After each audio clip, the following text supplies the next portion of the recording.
Mtazamaji na mfuatiliaji wa chaneli hii ya Zaki Digital, karibu sana. Ni mfululizo kuendelea kufahamu kile ambacho kinachoendelea kati ya Iran, Israeli pamoja na Marekani. Tangu siku ya jana majira ya usiku, Rais wa Marekani Donald Trump amesema kwamba Iran ina nafasi moja zaidi ya kufikia amani, huku kukiwa na mkanganyiko kuhusu uwepo wa mazungumzo kati ya pande hizo mbili. Kupitia ujumbe wake kwenye mtandao wa kijamii, Trump alidai kwamba Marekani na Iran zimekuwa katika mazungumzo kuhusu suluhisho kamili la kumaliza uhasama katika eneo la Mashariki ya Kati. Akabainisha ameahirisha mashambulizi aliyokuwa ametishia kuyafanya dhidi ya miundombinu ya nishati ya Iran kwa muda wa siku 5. Hatua hiyo imechangia kushuka moja kwa moja kwa bei ya mafuta duniani na hata gesi katika masoko ya dunia, kwa kauli moja tu ya Rais wa Marekani Donald Trump.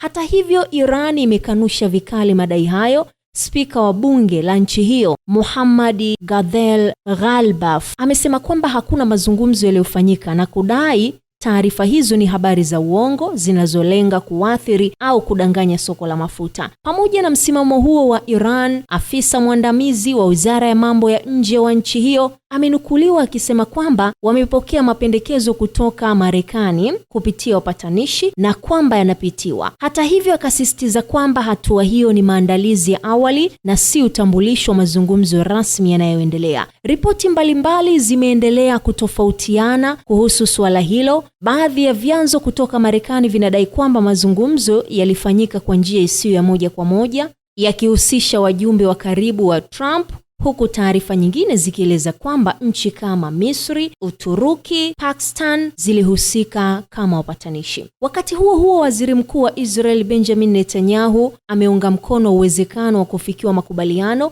akisema hatua hiyo inaweza kusaidia kufanikisha malengo ya operesheni ya pamoja kati ya Marekani na Israel. Hali hii imejiri wakati mvutano katika eneo hilo ukiendelea kuongezeka, hasa baada ya mashambulizi kulenga pia miundombinu ya kiuchumi kama vituo vya gesi. Wataalamu wanasema hatua hiyo imeongeza hofu kuhusu usalama wa nishati na uthabiti wa uchumi wa kimataifa. Trump anasema Marekani na Iran zimefanya mazungumzo ya kuahirisha mashambulizi